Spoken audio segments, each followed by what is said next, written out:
सो देखो भाई लोग, ऑलमोस्ट अपन लोग 2023 को टाटा बाय बाय बोलने वाले हैं। एंड इस साल हम लोगों ने मिल करके बहुत सारे के ड्रामास देखे, जिसमें डेफिनेटली भाई कुछ ने हमें एंटरटेन किया तो कुछ ने अपना दिल तोड़ दिया। सो आज की इस वीडियो में अपन लोग उन्हीं के ड्रामास के बारे में बात करेंगे, जिसमें हम टॉप 10 बेस्ट एंड कुछ वर्स्ट के ड्रामास पर डिस्कशन करेंगे। इस लिस्ट को बनाने में बहुत सारी मेहनत की है। डेफिनेटली स्टार्ट में आपको 2-3 चीजें बता देता हूं, जिसका आप अपने माइंड में ध्यान जरूर रखना। पहली चीज, इस लिस्ट में मैंने सारे प्लेटफॉर्म के कोरियन सीरीज को इंक्लूड नहीं किया है जिनको मैंने 2023 में देखा है। यहाँ पर हम लोग केवल बात करने वाले नेटफ्लिक्स की। मींस जितने भी जनवरी से लेकर के दिसंबर तक नेटफ्लिक्स पर सीरीज आई हैं, इनमें से मैंने टॉप 10 एंड जो वर्स्ट सीरीज थी उनको अलग कर दिया है, उन्हीं पर हम डिस्कस करेंगे। नेक्स्ट चीज ये कि जो लिस्ट मैं आपको बताने वाला हूँ, कोई भी आप पर प्रेशर नहीं, आप मेरी लिस्ट से डिसएग्री कर सकते हो, एग्री कर सकते हो, बट डेफिनेटली मैं रिक्वेस्ट करूंगा कि 10th पोजीशन से लेकर के फर्स्ट पोजीशन तक जब आप मेरी लिस्ट को पूरी तरीके से देख लेना, देन कमेंट बॉक्स में कमेंट करके आप अपने 2023 के नेटफ्लिक्स के, ध्यान से सुनना, नेटफ्लिक्स पर रिलीज हुए जिनको आपने देखा है उसकी लिस्ट कमेंट बॉक्स में लिख करके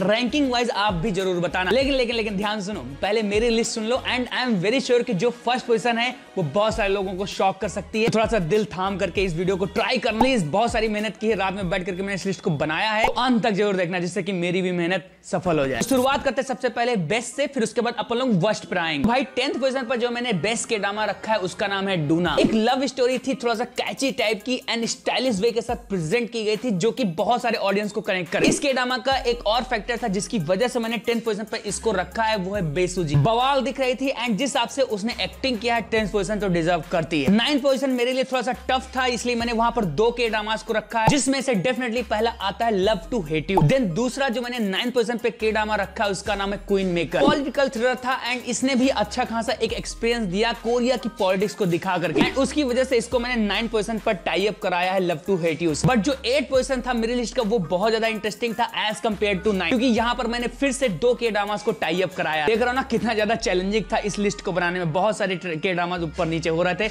अपने performance wise. But 8th position पर मैंने रखा है पहला के ड्रामा डीपी, जो कि मैच्योर ऑडियंस को काफी अच्छी तरीके से डार्क कंटेंट प्रेजेंट करते हुए कोरिया का अच्छी तरीके से एंटरटेन भी करता है। व्यूअरशिप उतना ज्यादा नहीं थी, बट जिन्होंने पेशेंस के साथ इस के ड्रामा को देखा उनको ये एंटरटेन कर गया। एंड दूसरा जो के ड्रामा इसी पोजीशन पर टाई अप करता है वो है डेली डोज ऑफ सनशाइन। उम्मीद है इस के ड्रामा से बहुत ज्यादा थी। 2023 जब खत्म होने वाला था तो मैं सोचा था कि ये टॉप 5 में तो जगह जरूर बनाएगा रिलीज से पहले, क्योंकि दोस्त इसके मेकर्स थे all of us are dead, but कहीं ना कहीं उनकी थिंकिंग या फिर कंटेंट डिलीवर करने के मुकाबले में ये के ड्रामा उतना ज्यादा परफेक्ट नहीं बन पाया। बट स्टिल इसने मुझे ठीक ठाक ढंग से एंटरटेन किया अपने कॉन्सेप्ट एंड क्रिएटिव प्रेजेंटेशन की वजह से, इसलिए मैंने इसको 8th पोजीशन पर डाल दिया। लेकिन जो 7th पोजीशन है वो एकदम आपको शॉक कर देगी, क्योंकि यहाँ पर मैंने 2 नहीं बल्कि 3 के ड्रामास को टाई अप कराया है, जिसमें से ध्यान से सुनो, पहला के ड्रामा है ब्लैक नाइट। नेक्स्ट के ड्रामा जो कि इसी पोजीशन पर इसके साथ टाई अप करता है वो है सेलिब्रिटी। देन नेक्स्ट के ड्रामा जो कि इन्हीं दोनों के साथ टाई अप करता है वो है किंग द लैंड। बट अगर मैं अपनी लिस्ट के 6th पोजीशन की बात करूं तो वहां पर मैंने रखा है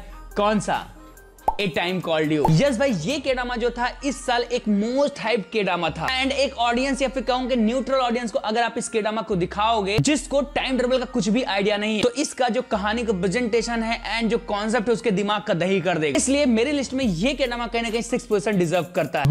बट अब बात करते हैं अपने टॉप 5 की, और यहाँ पर बहुत सारी मारा मारी थी, जिसमें अगर मैं 5th पोजीशन की बात करूं तो वहां पर मैंने रखा है सॉन्ग ऑफ बैंडिट्स। डेफिनेटली इसका जो सीजन 1 था वो मेरे लिए बहुत ज्यादा अच्छा एक्सपीरियंस था। इसमें एक्शन, हिस्टोरिकल इवेंट, जिस हिसाब से अपने किम नामगिल को प्रेजेंट किया गया था, मोछे पे देख करके उसकी मजा आ गया। सिनेमेटोग्राफी एंड स्पेशली अगर आप एक्शन लवर हो तो इसके जो एक्शन है वो आपको बहुत ज्यादा इंप्रेस करने में सक्सेसफुल हुए होंगे। लेकिन अगर इसके ऊपर बने 4th पोजीशन पर, वहां पर मैंने रखा है मास्क गर्ल। ये मेरे नजर में एक काफी अच्छी डार्क रिवेंज थ्रिलर है, जिसको काफी अच्छी तरीके से मेकर्स ने प्रेजेंट किया, एक सेंसिटिव टॉपिक दिखा के। उम्मीद थी इसका सीजन 2 आएगा, बट नहीं आएगा क्योंकि लिमिटेड सीरीज हो गई, बट स्टिल मेरी लिस्ट में 4th पोजीशन डिजर्व करता है। बट अब अगर बात करें टॉप 3 की तो वहां पर भी भाई मारा मारी थी मेरे लिए, जिसमें से अगर मैं 3rd पोजीशन की बात करूं तो वहां पर मैंने 3 के ड्रामास को रखा है, जिसमें से पहला है बिहाइंड योर टच। इसकी मिस्ट्री एंड जो थ्रिलर प्लस जो फैंटेसी एंगल था प्लस कॉमेडी जो थी पसंद आई। दूसरा है ग्योंग स्योंग क्रिएचर पार्ट 1। हाँ, ये पूरी तरीके से अभी नहीं आया, बट इनिशियल मटेरियल के अकॉर्डिंग मैंने इसको 3rd पोजीशन पर डाल दिया, एंड उसका सबसे बड़ा रीजन है हान सोही। भाई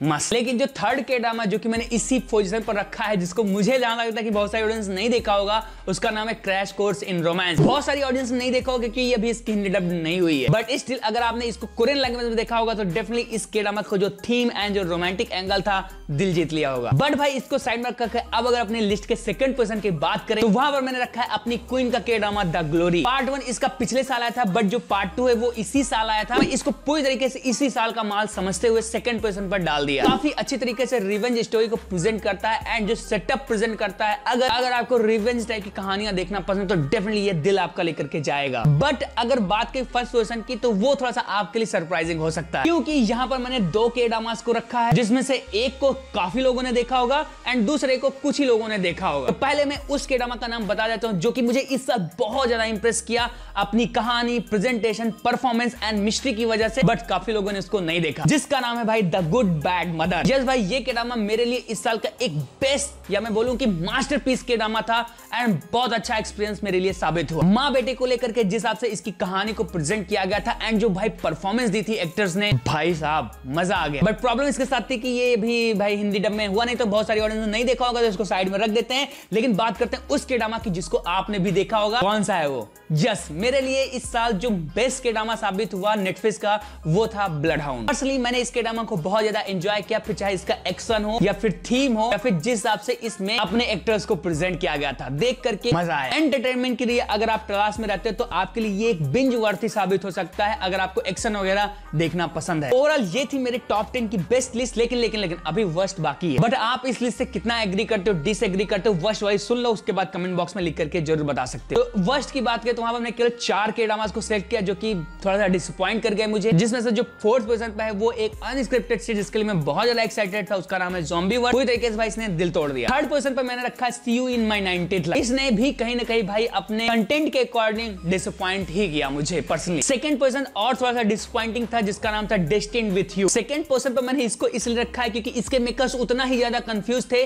जितना अपना विवेक बिंद्रा, संदीप महेश्वरी एंड अपनी वाइफ के केस के बीच में कंफ्यूज है। लेकिन इसको भी टॉप करता है एक के ड्रामा जिसमें भाई पूरी तरीके से चूतिया काटा गया इस साल, वो है स्वीट होम, जिसको मैंने फर्स्ट पोजीशन पर रखा है। जस्ट भाई सॉन्ग काइंड ने भले ही माय डिमन के थ्रू छप्पड़ फाड़ दिया हो नेटफ्लिक्स के व्यूअरशिप मामले में, बट कहीं ना कहीं इस के ड्रामा ने इस साल मुझे बहुत ज्यादा डिसअपॉइंट किया। जब से इसकी अनाउंसमेंट की गई थी तब से मैंने इसको देखने के लिए एक्साइटेड था एंड जब खोदा पहाड़ तो निकली चाहिए। ओवरऑल ये थी मेरी बेस्ट वर्सेस वर्स्ट की लिस्ट ओनली फॉर नेटफ्लिक्स। अभी मैंने इस लिस्ट में बहुत सारे और प्लेटफॉर्म है जिनके के ड्रामास को मैंने इंक्लूड नहीं किया है, तो आने वाली एक दूसरी वीडियो में अपन लोग पूरे 2023 में आए हुए जो के ड्रामास हैं उनमें जो उनकी लिस्ट है मैं आपको आने वाले वीडियोस में एक जरूर प्रोवाइड करूंगा अगर आप चाहते होगे तो। एंड उसके लिए आपको बस एक ही काम करना होगा कि भाई इस वीडियो पर अच्छा खासा व्यूज दिला देना, प्लीज शेयर कर देना। एंड हाँ, अगर आपकी भी कोई लिस्ट है तो कमेंट बॉक्स में लिख करके जरूर बताना। एंड हाँ, ध्यान रखना ओनली फॉर नेटफ्लिक्स, मूविंग वगैरह को इंक्लूड मत कर देना प्लीज। एंड इस वीडियो को आप एज ए रिवाइंड 2023 भी कंसिडर कर सकते हो क्योंकि मैंने इसमें जनवरी से लेकर के दिसंबर तक सारे के ड्रामास